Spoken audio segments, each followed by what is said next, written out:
Doctor ஜெயஸ்ரீயிடமிருந்து. வாருங்கள் ஜெயஸ்ரீ. பாரதியின் பிறந்த நாள் அன்று 25% ஒதுக்கீடு கொடுத்து வாய்ப்பளித்த டிடி தூர்தர்ஷன் தமிழுக்கும் நடுவர் அவர்களுக்கும் மிக்க நன்றி.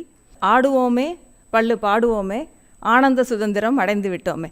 இந்த பாட்டு கேட்டது நம்ம நினைப்போம் ஆனந்த சுதந்திரம் அடைந்து விட்டோமே, மேபி 1947 அப்புறம் இந்த பாட்டு ஏதாவது வந்திருக்குமோ அப்படின்னு நம்ம நினைப்போம். ஆனால் இந்த பாட்டு எழுதப்பட்ட காலம் ஒரு கடுமையான காலம். ஆங்கிலேயர்கள் ஃபுல் பவரில் இருக்காங்க. 25 வருஷத்துக்கு முன்னாடி, சுதந்திரத்துக்கு முன்னாடி பாடப்பட்ட பாடல்.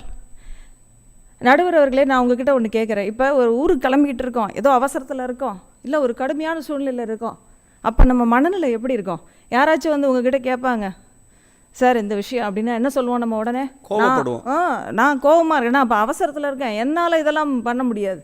அப்புறமா அந்த மாதிரியான ஒரு சூழ்நிலை இங்கே தமிழ்நாட்டில் எழுதிக்கிட்டு இருக்காரு, இங்கேருந்து துரத்துறாங்க, பாண்டிச்சேரிக்கு போகிறாரு, அங்கேருந்து தேடுறாங்க, எழுதக்கூடாதுன்னு தடை போடுறாங்க, ஒவ்வொரு இடமா மறைஞ்சு வாழ்ந்துக்கிட்டு இருக்காரு. அப்பா பாடுறாரு, ஆடுவோமே பள்ளு பாடுவோமே ஆனந்த சுதந்திரம் அடைந்து விட்டோமே.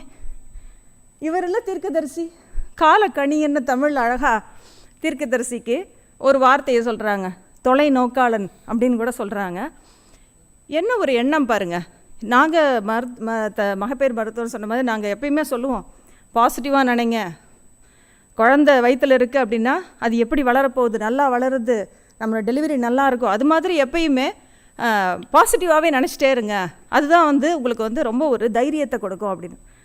அதை வந்து ஒரு பெரிய விஷயத்துக்கு அன்றைக்கி இருந்த உலகத்தினுடைய காலகட்டம் பார்த்திங்கன்னா அந்த மாதிரி பல நாடுகள் அடிமையாக இருக்குது. ஆங்கிலேய அரசாங்கம் ஃபுல் கண்ட்ரோலில் வச்சுருக்கு தமிழர்கள், நம்ம இந்தியாவை. பல பிரச்சனைகள் நாட்டுக்குள்ளே. உணவுக்கு பல இடத்துல பிரச்சனை. முன்னாடி வந்து பாஸ்கரன் சாரும் சரி, கவிஞரும் சரி, நிறைய உணவு இல்லாமல் எவ்வளோ கஷ்டப்பட்டோம் அப்படின்றத பற்றி நிறைய பேசினாங்க. ஸோ அந்த மாதிரியான ஒரு காலகட்டத்தில் ஒரு கவிஞன் சுதந்திரம் அடைந்து விட்டோம் அப்படின்னு பாடுறாரு. பாஸ்கரன் சார் கூட அதை குறிப்பிட்டார். எல்லாரும் இந்நாட்டு மன்னர்கள். அது எப்படி வந்தது? இன்றைக்கி நம்ம ஓட்டு போட்டோம் அப்படின்னா நம்ம யாரை நம்ம வந்து தேர்ந்தெடுக்கிறோமோ அவங்க இந்த நாட்டுக்கான சட்டங்களை வகுப்பார்கள். அவர்களுக்கு ஆட்சி செய்யும் அதிகாரத்தை நாம் தான் கொடுக்கிறோம். அப்படி என்றால் நாம் எல்லோரும் மன்னர்கள். அப்போ இன்றைக்கி எழுதக்கூடிய சட்டத்துக்கான ஒரு கற்பனை, ஒரு தீர்க்க தரிசனம் அன்றைக்கே அவர்கிட்ட இருந்தது. ஸோ இது நாட்டினுடைய சுதந்திரத்தை பொறுத்தது. அன்றைக்கி பல கவிஞர்கள் இருந்தாங்க, பல மொழிகளில் பல கவிஞர்கள் நிறைய பேர் எழுதிட்டு இருந்தாங்க. இது நாட்டினுடைய விடுதலை. முக்கியமானது இன்னொரு அதில் ஒரு பகுதி இருக்குது. அவர் சொன்ன மாதிரி மாமனார் மாமியார்லாம் வீட்டில் எல்லாரும் கும்பிடுறாங்களான்னு தெரில சார், நீங்கள் சொன்னது. அம்மா அப்பா இருக்கிறது இன்னும் அந்த பாரம்பரியம் இருப்பதாகத்தான். ஆனால் பாரதிய கட்டாயமாக கூப்பிடணும்னு சொன்னீங்க, அதை நான் கட்டாயமாக ஒத்துக்கிறேன்னா. ஏன்னா அதுலேயும் அப்படி தான் சொல்கிறது, எதுவுமே அறிவுரையே இருக்காது பாருங்க. இப்படி செய்ய, அப்படி செய்ய, அதை பண்ணு, இப்படி சொன்ன அறிவுரை சொன்னால் எல்லாருக்குமே கொஞ்சம் என்னடா அறிவுரை சொல்லிக்கிட்டே இருக்கு. ஆனால் இவர் பாருங்க, கும்மியடி பெண்ணை கும்மியடி, அப்படி தான் அந்த பாட்டு வந்து ஆரம்பிக்கும். அதில் பார்த்தீங்கன்னா ரொம்ப அழகாக இருக்கும். என்னென்னலாம் பண்ணக்கூடாது, என்னென்னலாம் செய்யணும், பெண்களுக்கு என்ன செய்யணும். அப்போ அன்றைக்கி என்ன சொன்னாங்க? புக்கை தொடக்கூடாது யார்? பெண்கள். ஏட்டையும் பெண்கள் தொடுவது தீமை என்று எண்ணி இருந்தவர் மாய்ந்து விட்டார், அல்லடி காணா போயிட்டாங்க. அப்படி தான் ஆரம்பிக்கிறார் அந்த பாட்டில். வீட்டுக்குள்ளே பெண்ணை பூட்டி வைப்போம் என்ற விந்தை மனிதர் தலை கவிழ்ந்தார். ஸோ பெண்களை படிக்க வைக்கணும். ஏன்? அவர் பார்த்தாரு, அறிவை பார்த்தாரு, செல்லம்மாக்கிட்ட அவர் ஒய்ஃப்கிட்ட பார்த்தாரு, இவ்வளோ அறிவு இருக்குது, இந்த பெண்மணி வெறும் சமையல் மட்டும் செய்து கொண்டு வீட்டில் இருப்பதா? இந்த அறிவையும் நாலேஜையும் இந்த எனர்ஜியையும் நம்ம நாட்டுக்காக யூஸ் பண்ணால் நம்ம இந்திய நாடு எங்கேயோ போயிடும். அதனால தான் பெண்களுக்கு கல்வி வேண்டும். எல்லாரும் சொல்லுவாங்க பெண் விடுதலை, பெண் விடுதலை. எப்படி வரும் பெண் விடுதலை? எங்கேயாவது யாராவது கொண்டு வந்து நம்ம கொடுக்க போகிறாங்களா? கிடையாது. விடுதலை வேணும்னா ஃபஸ்ட்டு என்ன வேணும்? எக்கனாமிக்கல் இண்டிபெண்டன்ஸ், பொருளாதார சுயசார்பு. அது வேணும்னா அப்போ என்ன வேணும்? படிப்பு, எஜுகேஷன். அதுதான் பெண்களுக்கான அடையாளமாக இருக்க வேண்டும். அதனால தான் ஏட்டு எடுங்க, படிப்பை எடுங்க, படிங்க, எல்லா பெண்களையும் படிக்க வைக்கணும் அப்படின்னு அவர் சொன்னார். நடுவர் சொன்னதை நான் தலை வணங்கி ஏற்கிறேன். பாரதியார் ஃபோட்டோவை வச்சு கும்பிடணும். இன்றைக்கி பிறந்த நாள், அவருடைய பிறந்த தினத்தன்று உண்மையில் அவருடைய ஆன்மாவிற்கு நான் நன்றி சொல்கிறேன். என்னுடைய குடும்பத்திலே எடுத்துக்கிட்டாலே அடுத்தடுத்த தலைமுறை எப்படி அந்த பெண்களுடைய படிப்பிற்கான வாய்ப்பு என்னுடைய பாட்டியை நான் பார்த்துருக்கேன், 3வது மட்டுமே படித்தவர், எழுதுவார். தமிழ் மட்டும் கடிதம் எழுதுவதை பார்த்துருக்கேன், அவர் கடிதம் கூட பார்த்துருக்கேன். ஆனால் இந்த பாடல்கள் ஏற்படுத்திய தாக்கம் அன்று, அப்போ காந்திஜியினுடைய கொள்கை என்ன? தீவிரவாதத்துக்கு போகக்கூடாது, மிதவாதம், அகிம்சை. அப்போ எப்படி ஃபைட் பண்ணுறது? வார்த்தைகள் போடு, புரட்சிகரமான வார்த்தைகளை போடு. நான் எதுவும் ஆயுதம் எடுக்கல, ஆனால் நான் என்னுடைய சொல்லே ஆயுதம், நான் சொல்லும் ஒவ்வொரு வார்த்தையும் ஆயுதம். அது போய் எல்லாரையும் அப்படியே வெறி, என் கையில் என்ன ஆயுதமும் இல்லைனாலும் நான் கோஷம் போடுறேன், வந்தே மாதரம். என்ன செய்ய முடியும்? அதுதான் அன்னைக்கு. அதே தான் பெண் விடுதலைக்கு அன்னைக்கு அவர் போட்ட விதை. பெண்களை படிக்க வையுங்கள், பட்டங்கள் ஆள்வதும் சட்டங்கள் செய்வதும் பாரினில் பெண்கள் நடத்த வந்தோம், 8 அறிவினில் ஆணுக்கு இங்கு இளைப்பிள்ளை காண். என்னுடைய பாட்டி 3வது படித்தார்கள். ஆனால் எங்கள் பாட்டி சொல்லிகிட்டே இருப்பாங்க, நல்லா படிக்கணும், பெண்கள் நல்லா படிக்கணும், எல்லாரையும் நல்லா படிக்க வைங்க அப்படின்னு எங்கள் அம்மா கிட்டலாம் நான் சொல்கிறது பார்த்துருக்கேன். என்னுடைய தாய் SSLC தான் படித்தாங்க.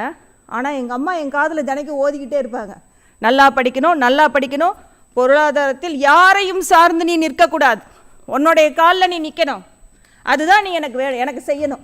அன்றைக்கி நான் ரொம்ப சந்தோஷப்படுவேன் அப்படின்னு சொன்னாங்க. ஸோ இது மாதிரி அடுத்த 3வது தலைமுறையில் எனக்கு பட்டப்படிப்பு, மேற்படிப்பு, வெளிநாட்டில் சென்று படிக்கக்கூடிய எல்லா வாய்ப்புகளும் கிடைச்சது. அதுக்கான ஃபர்ஸ்ட் விதை எங்கே விழுந்தது? பாரதி என்று சொன்னான், தீர்க்கதரிசி, பெண் விடுதலை. அதுக்கான முக்கியமான காரணம் என்ன? படிப்பு.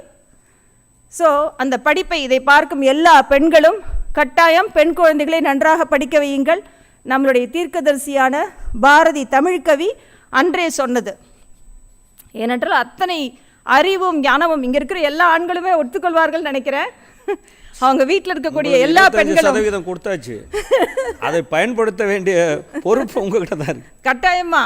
ஏன்னா ஒவ்வொரு பெண்களையும் பார்க்கும்போதும் நானே நினைப்பேன், நிறைய பேரை தினைக்கு சந்திக்கும் போது சில பேரை பார்க்கும்போது எவ்வளோ ஒரு அந்த அறிவு பார்த்திங்கன்னா, அவங்க ஒரு வேலைக்கு கூட போயிருக்க மாட்டாங்க, ஆனால் அந்த பெண்மணி நம்மக்கிட்ட கேட்கக்கூடிய கேள்விகள், அந்த நோயை பற்றி அவங்க என்னென்னலாம் தெரிஞ்சுக்கணும்னு அழகாக கேட்பாங்க, அந்த மாத்திரைகளை பற்றி தெளிவாக கேட்பாங்க. அதை கேட்கும்போது இந்த பெண்மணி மட்டும் நல்லா படிச்சிருந்தா அரசில் ஒரு உயர் பதவியில் உட்கார்ந்து இருப்பார்.